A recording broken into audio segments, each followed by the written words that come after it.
of Age by Paleowriter, Chapter 14.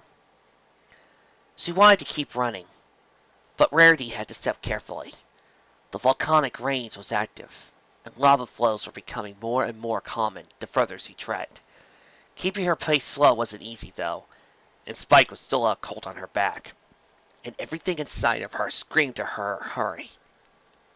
She had to find some of that volcanic soil that Moxie had mentioned back when she talked about her wounded mate. It was the only thing Rarity could think of that might do something for Spike. If they used it at the Dragon Healing Grounds, it had to be of some help, right? Rarity hopped around a steaming vent and rock, twisting to keep Spike safely on her back. If only Fluttershy was here, she has some real notion of how to care for Spike's injuries. Rarity grimaced. All she knew was how to fix broken seams in clothing. Completely useless in this situation. Really, pretty much any of her friends would be more of help to Spike than she was at the moment. A tear threatened to fall, and Rarity steeled her resolve. She didn't have time to think such thoughts. Hold on, Spike, she said, pausing to look at their surroundings. I'll find something to help you. Rarity glanced over her shoulder for the 100th time, making sure they hadn't been followed. I'll keep you safe, she whispered, almost threateningly. She couldn't be sure they were alone. Just because she hadn't seen a gargoyle in over an hour didn't mean they weren't lurking somewhere. The sun was setting in the west over the mountains. It would just be a matter of hours before the meteor shower. Not that I can do anything about that right now. Just one more thing you failed at, Rarity. She narrowed her eyes and continued her search for softer ground. There. Rarity tiptoed around another lava flow, and then reached a patch of ground that led to a large, essentially barren field. The ground was loose here, not rock. This had to be volcanic soil. Rarity gently sat Spike down and began to dig. Just hang on a little longer, Spike. This will help. As she dug, her horn began to tingle with an oddly familiar sensation. There were gems nearby. Rarity's hoof kicked through another layer of soil to reveal a small, shimmering diamond. She bit her lower lip. Of course. Volcanic environments are the best place to look for diamonds. There must be quite a few around here. Rarity chewed her lip for half a second, then bit it even harder. No time for such indulgences right now. She kicked the diamond aside with the dirt, and continued to dig until she had a small spike-sized indentation in the warm ground. Rarity nudged the dragon into the depression in the soil and covered his body as best she could, leaving his face clear. She could feel the dirt caked into her hose, and had to hold in a shudder. There you go, Rarity said softly. You'll be okay now. She wiped some of the dirt from one hoof onto a nearby rock, her eyes welling up as she did. You'll have to be okay now. A glance back only revealed that Spike's eyes remained closed. I'm sure this healing soil thing just takes a bit of time, Rarity said, waving her remaining dirty hoof in the air, as if she was explaining the situation to some pony other than herself. Once it takes effect, I'm certain you'll wake back up. Just need to be patient. Spike remained motionless. You'll be okay, she said again. A single tear slipped down her face. You'll have to be. Rarity knelt down by Spike's side, laying on the ground next to him, and placing a kiss on his cheek. Peace, Spike. Still no movement. Rarity tucked her face into her hose and began to cry. Why won't he wake up? She'd known he'd been hurt badly, but to still be unconscious. He couldn't be. He couldn't. Not that. Rarity squeezed her eyes tight, pinching the teardrops out. It just wasn't fair. Spike didn't deserve this. What did he ever do to any pony? He's only ever shown me kindness. True, that's because he's rather enamored of me. But he doesn't have to be so wonderful. Not based on how I've treated him, certainly. Oh, Spike, if you come back to me, I'll give you everything you've been waiting for. I'll be yours. Rarity whispered, lifting her head to look at Spike through her tears. Peace. She leaned in and kissed his forehead, then both his cheeks, then the tip of his nose. Spike, come back. Be okay. Wake up. And come back to me. I'm the one waiting now, Spike. Waiting for you. Or us. So we can be together. Rarity's tears dampened the dragon's face, as he continued to gently kiss him. Nothing like she did made any difference, though. So eventually, the unicorn just set her head back down on her hose and sighed. Spike, it's not very difficult-like of you to leave me just after I figured that I love you. A warm breeze drifted past from one of the volcanic vents. Rarity shut her eyes. Really, her admission should have surprised her more. But in that moment, Rarity finally understood that the revelation was nothing new. She felt this way for a long time. When it came down to it, saying the words out loud was as natural as cross-stitching a design on a dress. Without the stitching, the dress would look unfinished and plain. Now she knew how she felt about Spike. Not telling him would leave her just feeling just as incomplete. She opened her eyes up and looked westward. The sun continued to set, and the sky grew darker by the moment. Thick clouds blocked the stars, but Rarity supposed that wouldn't be enough to keep the meteors at bay. The night should have ushered in cooler temperatures, but being so close to the volcanoes, Rarity continued to sweat. She wondered if there was any water nearby. How long had it been since he last drank anything? Rarity's eyes stung from the dry air. Her tears had long since evaporated, and her body shivered from dehydration. She hung her head. Spike, she began, I'm sorry. I'll be back soon. I just had to check and see if there's something to drink around here. I'm afraid I might pass out. She settled her worry by double-checking that Spike was still breathing. Once she confirmed that, Rarity climbed to her hose. She began walking a ways away, staying close to the bigger rocks, rather than exposing herself to the giant, empty, darkened field to the north. She knew over the mountains back east, the ocean lapped the waves against the beach. Perhaps she could find some source of water that fed into the sea. As she strained her hearing, Rarity could just make out the sound of a bubbling brook somewhere in the distance. However, with the lack of sunlight, it was difficult to pinpoint its direction. All she knew was that she must be getting closer, because the sound grew louder with each step. It wasn't a brook as much as a river, perhaps. "This is the right place, isn't it?" a voice in the dark said. Rarity froze. "Of course," another voice said. "We've been meeting here every night, you dimwit." "Well, nowhere else is here yet this time," the first voice replied. Gargoyles. The scratchy, high-pitched voice was unmistakable. "More for us, then," the second voice responded, laughing. The first laughed as well. "Well, let's get to the center. Front row seats." Rarity's host trembled in the dirt.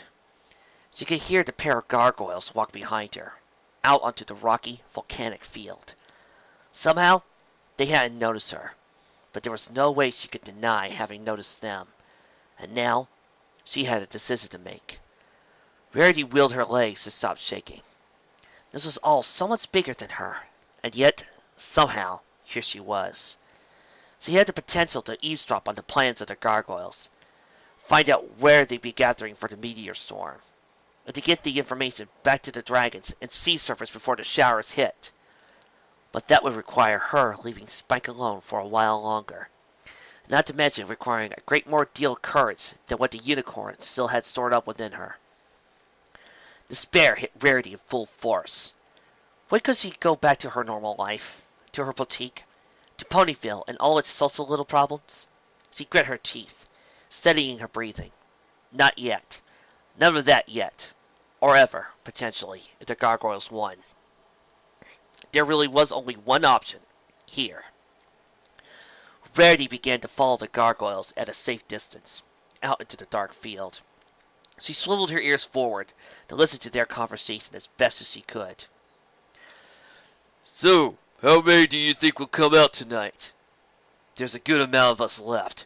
Whoever is worthy will be here." "It's nice to be worthy." "You're just lucky. That dragon nearly had your head back there." "Shut up! My survival means I'm chosen."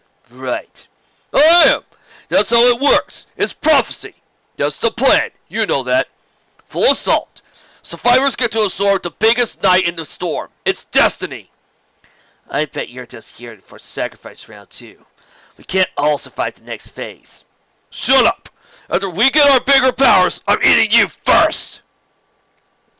Rarity slunk quietly, her mind racing. So, they consider this night somewhat of a sort of honor. Only those worthy to get to absorb this evening's meteors. The battle so far has just been to weed out the weak. No wonder we've been overwhelmed. They don't have any gargoyles in reserve. They're all paddled, trying to prove that they're ready for tonight! I'm just glad we're getting ready to the good stuff. The prophecy said tonight will bring a giant one to feed us all, which sounds far better than what we've been dealing with. The past few nights have been okay, but I've barely gotten more than 1 or 2 absorptions out of them. Even those that have helped, though. I can feel the metal in my rocks more than normal. They're heavier. They hurt me more. And the dragons I've clocked with. Imagine what they'll feel like after tonight. Rarity heard several more gargoyles land around her, and stopped walking. This was it. She already overstepped the boundaries of her courage. Now the odds were increasing every second that she'd be discovered by the ever-growing number of enemies in the dark, as she found she could go no further. There was nothing left in her to muster. Rarity's chest rose and fell so rapidly, she was certain she was going to hyperventilate. Gargoyles appeared in the field by the dozens, desperately finding the last few workings of nerves in her legs. Rarity began backing up, out of their way in the cover of darkness.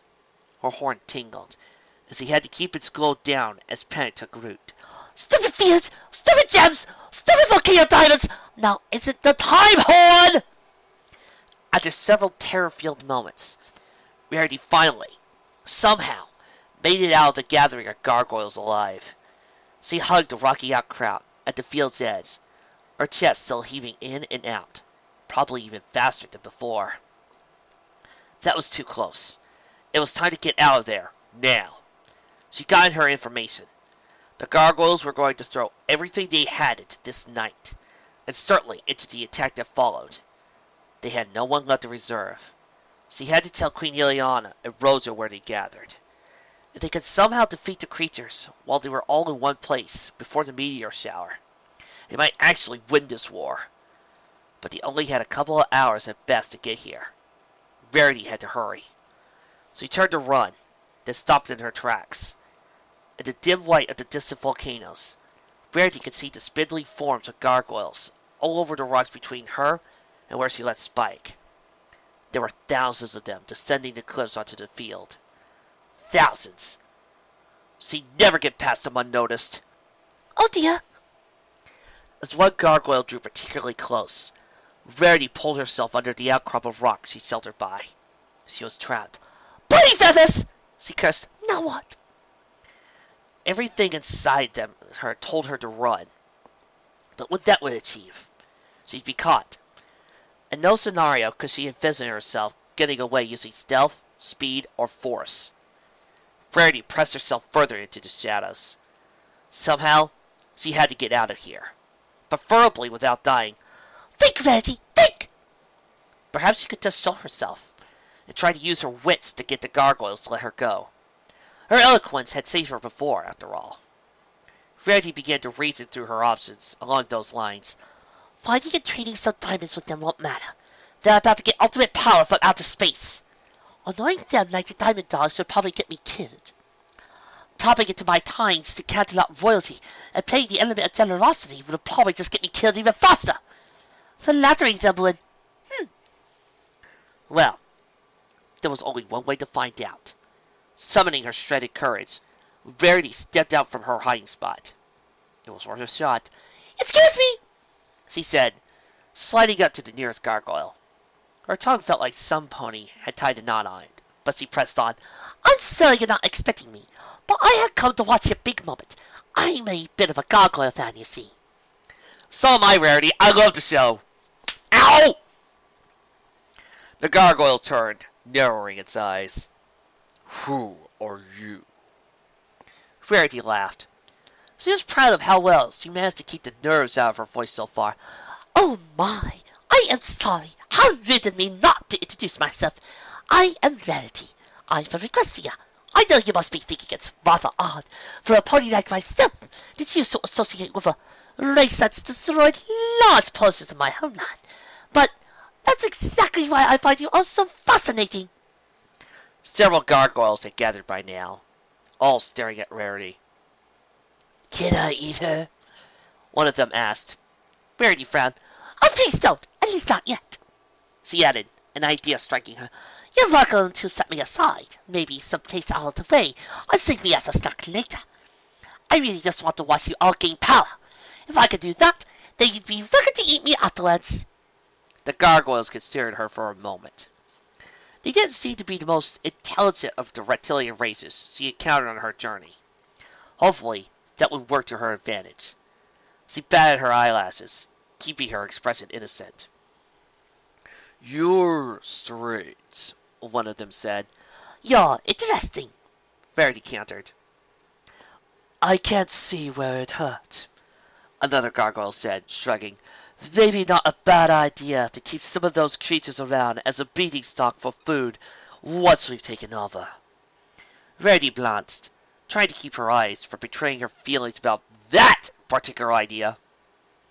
If she wants a show, then she'll get a show, it continued, grabbing her. We'll get you a seat right here in the middle, little pony. This was not the plan, at all. Rarity found herself being dragged toward the center of the field, bumping along the rocky ground. At least they haven't killed you, she thought to herself, mind racing to revise her strategy. You can still talk your way out of this. Her tongue, however, not only felt knotted, but it completely dry in her mouth. Or maybe you could slip away while they're all distracted by the meteor shower. But that thought was of little comfort. If they succeeded in absorbing the meteors, what would she have to run away to? Home? No, it'd be destroyed. The gargoyles have already wreaked havoc without the added power of the meteors. There wouldn't be anywhere to run. Speaking of running, Rarity was rapidly running out of time to get to the dragon and sea serpent armies. At this rate, she'd never get them here to crush the gargoyles before the meteors hit. Must let's find Twilight and get her to help stop the storm, if she was in any shape to do so. And Spike was still incapacitated back near the volcanoes, alone, waiting for her. Rarity fought back a whimper, staying silent while her world crashed and burned around her. Crashed and burned because of her was next to impossible. The gargoyle dragging her tossed her to the ground, and she slid through the dirt up against a boulder. Have a seat, it said. Showtime soon. Rarity cowered by the rock. The clouds above swirled ominously, slowly dissipating to reveal the night sky. Rarity had never been so terrified to see the stars in her entire life, including the day she witnessed Nightmare Moon take away the sun. Soon, she knew, streaks of light would burn through the air above them. Those streaks would usher in a new era of horror, in which gargoyles ruled the world. And there was nothing she could do about it. She was trapped, dead center in the middle of thousands of beasts. The minutes ticked by. It was hopeless. She could do nothing. The knowledge of that ate away at her core, flaking it apart bit by bit. Of all the ponies to be in this situation, if I had even a tenth of Twilight's magical abilities, Rarity thought to herself. But no. She was just a regular unicorn. Nothing special. Nothing. Her horn tingled defiantly. Oh, stop it! She demanded eternally. You're worthless right now. What do I care about diamonds in this field? How does that remotely matter right now, stupid horn? Her eyes pricked with the pain of dry tears, but her horn refused to stop tingling. Rarity wanted to punch the rock next to her. She had nothing to contribute, no way to save anyone, much less herself. Then, the first shooting star appeared. Rarity hung her head. This was it. She failed. She failed everyone. If only she had some way to turn the meteors around, or even to stop them somehow. Anything. But what can stop a fiery, iron-red space rock from falling through the sky? Much less thousands of them. What am I supposed to do? Make a dress and throw it at the things? A gargoyle leapt up, snagging the first meteor to hit, and absorbing it through its thickened, leathery back. Sounds of protest came from the gargoyles around him. and few tried to show him, rather violently, what they thought about him stealing the first rock. But physical blows against the creature were quickly halted after the meteor-powered gargoyle smashed the head of the attacker closest to him. Rarity felt her stomach churn, and nearly vomited right then and there. It was a perfect demonstration of what the future held. The gargoyles were about to gain a horrible new weapon. Iron. They would attack with iron now, one of the strongest materials on the planet, almost as strong as... Rarity's eyes flew open. Her heart still tingled, and the realization dawned on her. Maybe she did have a way to stop the meteors. "There!" a gargoyle shouted. Rarity's eyes tracked to the sky. An absolutely massive, blazing rock streaked across the stars. There was only a moment to spare, at best. Rarity shook off her hesitations, climbed to the top of the boulder she'd been thrown against. It was a long shot, but it was all she had, even if it was going to get her killed. You're dead anyway, dear. At least make your death mean something. With that thought in mind, Rarity set her shoulders and gave in to the horn tingles. Go ahead, find them. She wielded her magic. Find every bit of diamond this field has to offer. And so, the hunt began. Okay, guys, since this is probably one of the greatest Rarity moments ever in any fanfic in existence, barring all her awesome moments in the immortal game, I have actually thought of a couple of songs we could play. You could either play The Mayor Every Pony Wants to Know, Generosity from Rarity Takes Manhattan, or my personal favorite, Generosity from Mando Pony. I'm currently playing Generosity from Mando Pony in my head. Thank you. 1, 2, 3. The gargoyles clambered over each other, trying to get into the best receiving position for the incoming space rocks. 10, 20. The asteroid chunk sailed through the air, getting brighter by the moment. 300, 3,000. No one paid any mind to the lone pony on the rock. 20,000 and counting. Rarity's horn glowed as bright as the meteor in the sky. Her eyes rolled in her head, as if her magic could sense that this was her end. A power course through her, greater than anything her unicorn body had ever felt before. Eternal rivers of magic opened inside of her, flooding her very being with such strength that Rarity was sure it would explode out her pores at any moment, and that she would be lost to the universe. But she couldn't let that happen. Not before she finished her task. From the ground under their feet, diamonds began to rise up. The gargoyles, eyes on the sky, didn't even notice. Big diamonds, small diamonds, diamond dust, every bit of mineral Rarity could find. The field sparkled in the reflecting light of the meteor above. Then, the meteor exploded. The sudden burst nearly knocked Rarity off her feet, but she resiliently stood her ground. Her mane fluttered around her, and her horn's glow began to radiate from her eyes, her face, body, everything. Go. She wielded the diamonds. Go be fabulous, darlings.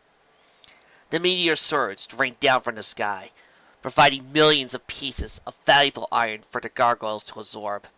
But at that moment, the creatures finally realized something was going on. They began shouting, pointing at the shining bits of floating gems overhead. The diamonds acted as a veil between them and the incoming space debris. The gargoyles took flight, angrily shoving against each other. Rarity squeezed her eyes shut. It brought the diamonds together. The bigger pieces messed with the smaller, and the dust united it all. Instead of a veil, it was now a shield. A shield made of the hardest substance imaginable, and stretching the entire span of the vastly enormous field. Gargoyles crashed into the underside of it, as Rarity raised the shield high up into the sky. She braced herself, and sure enough, her creation began to get pounded by burning chunks of meteor. The iron slammed into the diamond. Rarity clenched her teeth so hard, she was certain she'd wear right through them. But ending her pain wasn't a luxury she could afford. Even as she controlled a truly royal quantity of unclaimed diamond, she had a job to do. The gargoyle screamed in rage, but it was too late. The light from the explosion dimmed. The last of the busted space debris had been caught just out of their reach. What is this? What's happening? I am going to rip this Perio apart! Not if I destroy it first. Rarity's entire body shook. Knowing she couldn't hold out much longer, Rarity began pinching the diamond shield up and around her catch, like fabric around one of her pony mannequins. Desperate, the gargoyles found the edges of her shield and flew up, trying to get to the rock trapped on top. But Rarity pulled the diamond sheet around the iron, knitting together a massive protective ball. She only had a tenuous grip left on her magic, and on her consciousness. Sound grew faint. All of reality became muffled. Rarity knew they were yelling. She knew they were angry, but their words faded away, like a distant echo through a canyon. Have to get it away from them! Using the last of her energy, Rarity flung the diamond as far over the volcanic range as she could. Her magic exploded outwards with it, sending an intense burst of light toward the east. Rarity smiled as he heard the ball of diamond and iron splash into the ocean beyond. A single drop of sweat made it to her mouth, dripping off her chin as her body convulsed violently from its magic exodus. She'd done it. She actually done it. And now, the gargoyles were going to kill her. Rarity fell off the boulder. Her energy was spent, possibly forever. Certainly, for the time she had remaining left in this world. Can we get a monopose in here, please? Thousands of screams of rage surrounded around her, and soon they were directed her way. The gargoyles had finally figured out what had happened. Rarity couldn't move to lift a single hoof, much less flee. She saved her friends, save Spike. She had to be satisfied with that. Who would have known that, in the end, this was what her cutie mark had in mind for her? A rush of air told her the gargoyles were diving in for the attack. And Rarity found she only had one regret. Namely, she never told Sweetie Belle how proud of her she was of her. At last, the moment had come. She heard the clicking sound of claws a hair's breadth away from her face. At that moment, she could almost hear Spike's voice, too. She smiled. Not a bad sound to go out on. Get away from her! Spike roared. He barreled through the gargoyles like a bunch of bowling pins, grabbed the unconscious mare from the rocky ground. His head was still fuzzy, but protecting Rarity brought a clarity Spike never dreamed he achieved in this state. He was still weak from the gargoyle assault on him earlier in the day. It wasn't nearly as large as he was back then. But when he awoke to find Rarity gone, and spied her in the distance doing what she'd been doing, growing had been inevitable. It wasn't greed. This was something else. Something deeper in his heart. Something that had been more than enough to bring about his change this time around. Spike flew on, beating his wings faster and faster. Rarity held in his arms. Please don't be dead! Please don't be dead! Please! Gargoyles pursued him on all sides, but he blasted them with green flame. A river in the distance caught his eyes. He flew towards that, noticing the water led into the ocean. Maybe he could follow it back and find someone to take care of Rarity. Because she couldn't be dead. She just couldn't. He wouldn't let her be dead. The river came his goal. Spike fled the barren field like it was a graveyard. It had the potential to be, if he didn't get Rarity to safety soon. The thought kept his wings flapping so fast he burned. Then, there was a shout. Perfect! Here they come! Oh, well, let's too. Spike looked up toward the river, his pupils narrowing. Up down the darkened banks, sea serpents swam, sucking in water. In front of them, dragons formed a military line. This was a battlefront. Wait! It's one of ours! A dragon pointed. Rojo! Spike realized with a start. Spike! Spike! Spike! Spike's eyes flew open even wider. There, at the top of the back of Queen Ileana herself, stood Applejack and Twilight. He choked out a sob of relief. As soon as he crossed the boundary of the river, The sea serpents let out a simultaneous blast of water. At the same time, the dragons in front of them shot flame up into the air, intersecting with the intense water jets. Spike groaned, wanting to smack it and to hit every one of them. Of all the idiotic, the flames are all going out, for crying out loud! How's this their master plan? But then he heard cries of pain, screeches really. Terrible noises no one should ever have to hear. Trying to chase down Spike and Rarity, the pursuing gargoyles had flown straight into a barrier of superheated steam. Now they were dropping like flies. Hundreds at a time crashed to the ground, writhing. Spike spun in midair, gaping, horrified. The sea serpents and dragons continued their assault from below. In perfect sync, they rotated their steam blockade down a slowly falling wall. The scalding mist bubbled the gargoyles' wings. Their leathery skin puckered and blistered, welts forming every exposed bit of their bodies. For some, their screams ended quickly, as the mist had scalded their lungs and finished things. A few even managed to stop in time and flee in the opposite direction, in full retreat. The rest, the majority, weren't so lucky. After an agonizing stretch of several minutes, the gargoyles' cries subdued, and the sea serpents and dragons reined in their attack. The silence was almost as eerie as the screaming had been. The gargoyles were gone. They won. Eventually, a subdued cheer went up from down the line of the river. Hooray! Oh, seriously, guys, you can do better than that. Yay! That's better. No one felt too much like celebrating after all they had just been witness to. Spike spied Applejack and Twilight clutching each other on the sea serpent's back. They both had their hose covering their ears. Twilight. Spike swooped down, cradling Rarity.